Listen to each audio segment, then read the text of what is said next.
അതിരാവിലെ എഴുന്നേറ്റ് ഭക്ഷണമെല്ലാം ഒരുക്കി മക്കളെ റെഡിയാക്കി കൃത്യസമയത്ത് അവരെ സ്കൂളിലേക്ക് എത്തിക്കാൻ പാടുപെടുന്ന നിരവധി മാതാപിതാക്കളെ ഓരോ ദിവസവും റോഡിൽ കാണാം. രാവിലത്തെ ട്രാഫിക് ബ്ലോക്കുകൾക്കും തിരക്കുകൾക്കും നടുവിൽ ജീവൻ മുറുകെ പിടിച്ചായിരിക്കും അവർ പലരും വാഹനമോടിക്കുകയും ചെയ്യുക. അങ്ങനെ പതിവ് പോലെ തന്നെ മകളെ ഒരുക്കി റെഡിയാക്കി കൃത്യസമയത്ത് സ്കൂളിലെത്തിക്കാൻ ഇറങ്ങിയതായിരുന്നു കോട്ടയം പാലായിലെ പിറവത്താനത്തുള്ള സുനിലിന്റെ ഭാര്യ ജോമോള്. 35-കാരിയായ ജോമോൾക്കും സുനിലിനും ഏക മകളായിരുന്നു ഉണ്ടായിരുന്നത്. 12 വയസ്സുകാരി അന്നമോൾ. കഴിഞ്ഞ ദിവസമുണ്ടായ അപകടത്തിൽ അമ്മയ്ക്ക് പിന്നാലെ മകൾ അന്നമോളും ഇപ്പോൾ മരണത്തിന് കീഴടങ്ങിയിരിക്കുകയാണ്. അച്ഛൻ സുനിൽ ആ വീട്ടിൽ ഇനി തനിച്ചായിരിക്കുകയാണ്. പാലാ തൊടുപുഴ ഹൈവേയിൽ മുണ്ടാങ്കൽ പള്ളിക്ക് സമീപമുണ്ടായ അപകടത്തിൽ ഗുരുതരമായി പരിക്കേറ്റ ശേഷം ചികിത്സയിൽ കഴിയുകയായിരുന്നു അന്നമോൾ. ഇതിനകം തന്നെ ഭാര്യയെ നഷ്ടപ്പെട്ടതിനാൽ ജീവിതത്തിൽ വലിയൊരു ശൂന്യത അനുഭവിച്ചുകൊണ്ടിരുന്ന സുനിലിന് മകളുടെ മരണമെന്ന വാർത്ത വീണ്ടും ഹൃദയം തകർക്കുന്ന പ്രഹരമായി. അന്നമോളിന്റെ ചികിത്സയ്ക്കിടയിൽ അവൾ മടങ്ങി ജീവിതത്തിലേക്ക് വരുമെന്നും വീണ്ടും തന്റെ ജീവിതയാത്രയിൽ തനിക്ക് കൂട്ടാകുമെന്നും സുനിൽ പ്രതീക്ഷിച്ചിരുന്നു. ആശുപത്രിയിൽ ദിവസവും മകളുടെ കൈപിടിച്ച് എപ്പോഴും അവൾക്കൊപ്പം അരികിലുണ്ടായിരുന്നു. മകൾ തിരികെ എത്തുമെന്ന് തന്നെയായിരുന്നു സുനിലിന്റെ പ്രതീക്ഷ.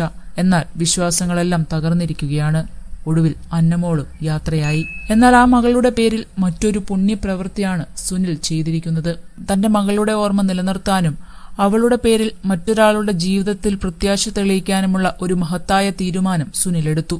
അപകടത്തിൽ മരിച്ച അന്നമോളുടെ കണ്ണുകൾ ഇപ്പോൾ രണ്ടുപേരുടെ ജീവിതത്തിൽ വെളിച്ചം പകരാനിരിക്കുകയാണ്. മരണവാർത്തയുടെ വേദനയ്ക്കിടയിലും മനുഷ്യസ്നേഹത്തിന്റെയും കാരുണ്യത്തിന്റെയും മഹത്തായ മാതൃകയായി പിതാവ് സുനിലും ബന്ധുക്കളും ചേർന്ന് കണ്ണുകൾ ദാനം ചെയ്യാൻ തീരുമാനിക്കുകയായിരുന്നു. അവളിനി നമ്മളോടൊപ്പം ഇല്ലെങ്കിലും മറ്റൊരാളുടെ കണ്ണുകളിലൂടെ ലോകം കാണും എന്ന ചിന്തയിലായിരുന്നു അവരുടെ മനസ്സ്. അങ്ങനെ അന്നമോളുടെ ജീവിതം അവസാനിച്ചെങ്കിലും അവളുടെ കണ്ണുകളിലൂടെ രണ്ടുപേരുടെ ജീവിതത്തിൽ ഒരു വെളിച്ചം കിട്ടും. അവളുടെ കണ്ണുകളിലൂടെ ആ രണ്ടുപേർ ലോകം കാണട്ടെ എന്നാണ് സുനിൽ കരഞ്ഞുകൊണ്ട് പറഞ്ഞത്. അന്ന് മോളെ എന്നും സ്കൂളിലാക്കുന്നത് ജോമോളായിരുന്നു. പതിവ് പോലെ മകളെയും കൂട്ടി സ്കൂട്ടറിൽ ജോമോൾ സ്കൂളിലേക്ക് പോകുകയായിരുന്നു. രാവിലെ തന്നെ നല്ല മഴയും ഉണ്ടായിരുന്നു. സൂക്ഷിച്ച് പതുക്കെയായിരുന്നു സ്കൂട്ടർ ഓടിച്ചത്. എന്നാൽ ജോമോളും മകളും പാലാ തൊടുപുഴ ഹൈവേയിൽ മുണ്ടാങ്കൽ പള്ളിക്ക് സമീപം എത്തിയപ്പോൾ തൊട്ടുമുന്നിൽ മറ്റൊരു സ്കൂട്ടർ യാത്രക്കാരിയും ഉണ്ടായിരുന്നു. രാവിലെ ഓഫീസിലേക്ക് ഇറങ്ങിയ 38-കാരി ധന്യയായിരുന്നു. മേലുകാവ് നല്ലംകുഴിയിൽ സന്തോഷിന്റെ ഭാര്യ ധന്യയും മഴയായതിനാൽ പതുക്കെയായിരുന്നു വന്നത്. എന്നാൽ ആ കനത്ത മഴയിലും അമിത വേഗത്തിൽ പാഞ്ഞെത്തിയ ഒരു കാർ ഇരു സ്കൂട്ടറുകളെയും ഇടിച്ചിടുകയും പിന്നീട് വീണ്ടും മുന്നോട്ടു പോയ കാർ നിയന്ത്രണം വിട്ടൊരു മതിലിൽ ഇടിച്ചു നിൽക്കുകയുമായിരുന്നു. രാവിലെ 9:30 സംഭവം. പാലായിലെ സ്വകാര്യ BEd കോളേജിലെ 4 വിദ്യാർത്ഥികളാണ് കാറിലുണ്ടായിരുന്നത്.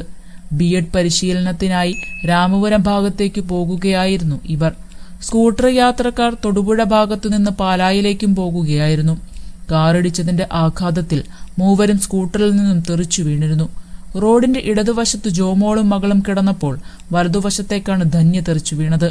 അതിവേഗം തന്നെ നാട്ടുകാരും സംഭവസ്ഥലത്തേക്ക് പാഞ്ഞെത്തി രക്ഷാപ്രവർത്തനം നടത്തിയിരുന്നു. 3 പേർക്കും അപ്പോൾ പൾസ് ഉണ്ടായിരുന്നു. ഉടൻ തന്നെ അതുവഴി വന്ന മറ്റു വാഹനങ്ങളിൽ ഇവരെ ആശുപത്രിയിലേക്ക് കയറ്റിവിട്ടെങ്കിലും ജോമോളും ധന്യയും പിന്നാലെ മരണത്തിന് കീഴടങ്ങിയെന്ന വാർത്തയാണ് എത്തിയത്. പാലാ സെന്റ് മേരീസ് സ്കൂളിൽ 6ാം ക്ലാസ് വിദ്യാർത്ഥിനിയായിരുന്നു അന്നമോൾ. ധന്യ പാലായിലെ സ്വകാര്യ ബാങ്കിൽ ജീവനക്കാരിയുമാണ്. ജോലിക്ക് പോകുമ്പോഴായിരുന്നു അപകടം. ശ്രീനന്ദൻ, ശ്രീഹരി എന്നിവരാണ് ധന്യയുടെ മക്കൾ. അതേസമയം കാർ ഓടിച്ചവരുടെ കയ്യിൽ ഡ്രൈവിംഗ് ലൈസൻസ് ഉണ്ടായിരുന്നു. ഇനി ഇവരുടെ വൈദ്യപരിശോധന പൂർത്തിയാക്കേണ്ടതുണ്ട്. കാറിന്റെ അമിത വേഗതയാണ് അപകടത്തിന് പിന്നിലെന്നും പോലീസും സ്ഥിരീകരിച്ചിട്ടുണ്ട്.